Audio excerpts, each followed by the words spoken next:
The transatlantic slave trade is a dark chapter in human history, often simplified to a narrative of European perpetrators and African victims. While the immense suffering inflicted by European powers is undeniable, a complete understanding requires acknowledging a more complex truth. This history involves the active participation of various African entities, a fact often overlooked or downplayed. To truly comprehend the scale and mechanisms of this trade, we must confront all its facets. This includes examining the pre-existing forms of servitude within Africa and how they intersected with global demands. It is a difficult but necessary conversation for a full historical reckoning. Slavery was not an invention brought to Africa by Europeans. Various forms of servitude existed across the continent for centuries before the transatlantic trade began.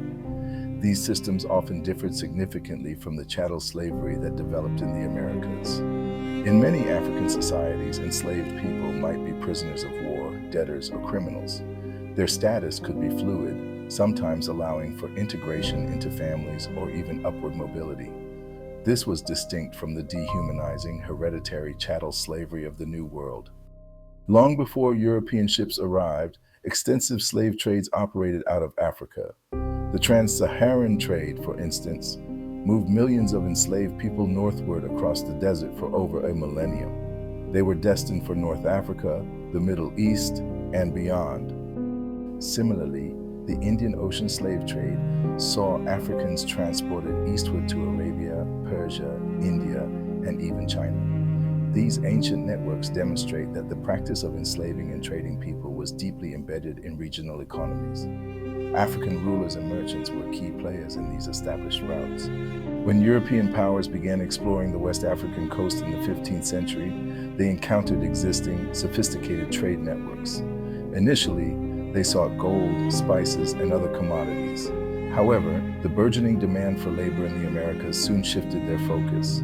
The Portuguese, followed by the Spanish, British, French, and Dutch, found willing partners among certain African coastal kingdoms. These European nations did not typically venture inland to capture people themselves. Instead, they relied on African intermediaries to supply the human cargo. Many powerful African kingdoms and coastal chiefs actively participated in the slave trade. They saw it as an economic opportunity, exchanging enslaved people for European goods like textiles, alcohol, and crucially, firearms. These weapons often provided a military advantage over rival groups.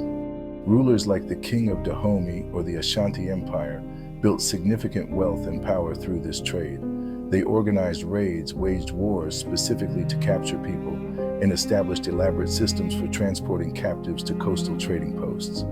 The economic incentives were immense. A primary source of enslaved people for the transatlantic trade was warfare. African kingdoms frequently engaged in conflicts, and prisoners of war were a traditional source of labor or tribute.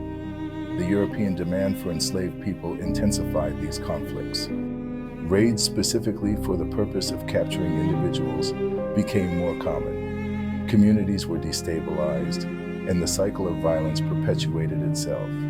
The desire for European goods, particularly guns, fueled a devastating arms race among African states. Beyond warfare, other internal factors contributed to the supply of enslaved people. Debt, criminal offenses, and even social ostracization could lead to an individual's enslavement. These existing practices were then exploited and expanded by the external demand. Some African societies had their own justifications for enslavement, often rooted in social hierarchies or punitive measures. However, the scale and brutality of the transatlantic trade transformed these practices into something far more destructive and dehumanizing. While some African rulers prospered from the slave trade, the overall impact on the continent was catastrophic. Millions of the most productive members of society were forcibly removed, leading to demographic collapse in many regions. This loss of human capital stifled development for centuries. The trade also fostered internal divisions and mistrust among communities. It diverted resources and energy away from productive endeavors, instead focusing on warfare and capture. The long-term economic and social consequences were devastating and continue to resonate today. Understanding Africa's role does not diminish the culpability of European powers, who created the demand and built the infrastructure of the transatlantic trade. However, it compels us to acknowledge the complex moral landscape of the era. No single group holds exclusive blame. The choices made by African leaders were often driven by a mix of economic gain, political survival, and the desire for power. They operated within a brutal system that offered few easy alternatives. This nuanced perspective is essential for a complete historical understanding. To truly learn from history, we must confront its full, unvarnished truth. This means acknowledging the agency and choices of all parties involved in the slave trade, including African participants. It is not about assigning blame, but about understanding the intricate web of human actions. This comprehensive view allows for a deeper appreciation of the trade's devastating impact and its enduring legacy. It fosters a more honest dialogue about historical injustices and the complex nature of human complicity. Only then can we move towards genuine reconciliation and understanding.